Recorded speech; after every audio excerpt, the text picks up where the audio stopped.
Glia cells. Glial cells, or neuroglia, or simply glia, are the other type of cell found in nervous tissue. They are considered to be supporting cells, and many functions are directed at helping neurons complete their function for communication. The name glia comes from the Greek word that means glue and was coined by the German pathologist Virchow. This connective substance, which is in the brain, the spinal cord, and the special sense nerves, is a kind of glue, or neuroglia, in which the nervous elements are planted. Today, research into nervous tissue has shown that there are many deeper roles that these cells play, and research may find much more about them in the future. There are 6 types of glial cells. 4 of them are found in the CNS, and 2 are found in the PNS. The glial cells of the CNS. One cell providing support to neurons of the CNS is the astrocyte, so named because it appears to be star-shaped under the microscope. Astrocytes have many processes extending from their main cell body, not axons or dendrites like neurons, just cell extensions. Those processes extend to interact with neurons, blood vessels, or the connective tissue covering the CNS that is called the pia mater. Generally, they are supporting cells for the neurons in the central nervous system. Some ways in which they support neurons in the central nervous system are by maintaining the concentration of chemicals in the extracellular space, removing excess signaling molecules reacting to tissue damage, and contributing to the blood-brain barrier. The blood-brain barrier is a physiological barrier that keeps many substances that circulate in the body, in the rest of the body, from getting into the central nervous system. Restricting what can cross from circulating blood into the CNS, nutrient molecules such as glucose or amino acids can pass through the blood-brain barrier, but other molecules cannot. This actually causes problems with drug delivery to the CNS. Pharmaceutical companies are challenged to design drugs that can cross the blood-brain barrier as well as have an effect on the nervous system. Like a few other parts of the body, the brain has a privileged blood supply. Very little can pass through by diffusion. Most substances can cross the wall of a blood vessel into the CNS, must do so through an active transport process. Because of this, only specific types of molecules can enter the CNS. Glucose, the primary energy source, is allowed, as are amino acids. Water and some other particles, small particles like gases and ions, can enter, but most everything else cannot, including white blood cells, which are one of the body's main lines of defense. While this barrier protects the CNS from exposure to toxic or pathogenic substances, it also keeps out the cells that could protect the brain and spinal cord from disease and damage. The blood-brain barrier also makes it harder for pharmaceuticals to be developed that can affect the nervous system. Aside from finding efficacious substances, the means of delivery is also crucial. Oligodendrocyte, sometimes just called oligo, which is the glial cell type that insulates axons in the CNS.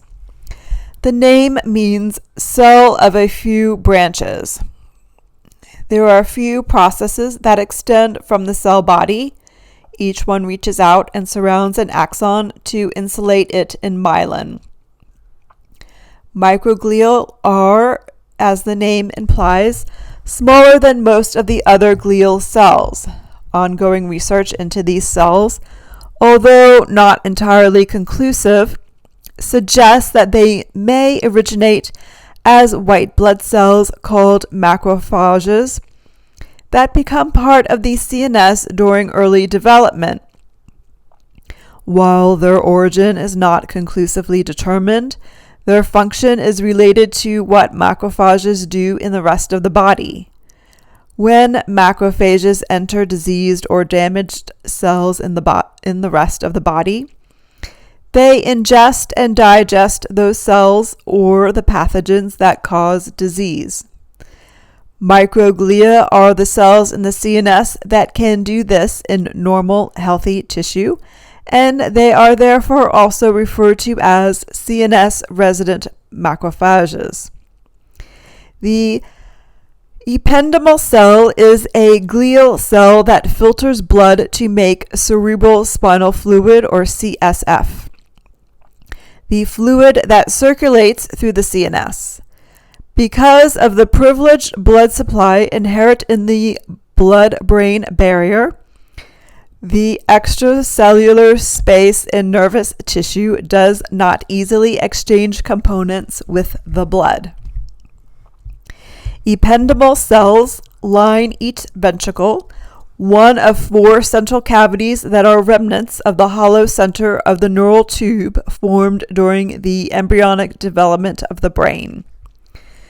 They also have cilia on their apical surface to help move the CSF through the ventricular space. The relationship of these glial cells to the structure of the CNS is glial cells of the PNS. One of the 2 types of glial cells found in the peripheral nervous system, or PNS, is the satellite cell. Satellite cells are found in sensory and autonomic ganglia, where they surround the cell bodies of neurons. This accounts for the name based on their appearance under the microscope. They provide support, performing similar functions in the periphery as astrocytes do in the CNS, except, of course, for establishing the blood-brain barrier. The second type of glial cell is the Schwann cell, which insulates axons with myelin in the periphery. Schwann cells are different than oligodendrocytes in that a Schwann cell wraps around a portion of only one axon segment and no others. Oligodendrocytes have processes that reach out to multiple axon segments, whereas the entire Schwann cell surrounds just one axon segment. The nucleus and cytoplasm of the Schwann cell are on the edge of the myelin sheath. The relationship of these 2 types of glial cells to ganglia and nerves in the peripheral nervous system. Myelin. The appearance of the myelin sheath can be thought of as similar to the pastry wrapped around a hot dog for pigs in a blanket or similar food. The glial cell is wrapped around the axon several times with little to no cytoplasm between the glial cell layers. For oligodendrocytes, the rest of the cell is separate from the myelin sheath as a cell process extends back toward the cell body. A few other processes provide the same insulation for other axon segments in the area. For Schwann cells, the outermost layer of the cell membrane contains cytoplasm and the nucleus of the cell as a bulge on one side of the myelin sheath. During development, the glial cell is loosely or incompletely wrapped around the axon. The edges of this loose enclosure extend toward each other, and one end tucks under the other. The inner edge wraps around the axon, creating several layers, and the other edge closes around the outside so that the axon is completely enclosed.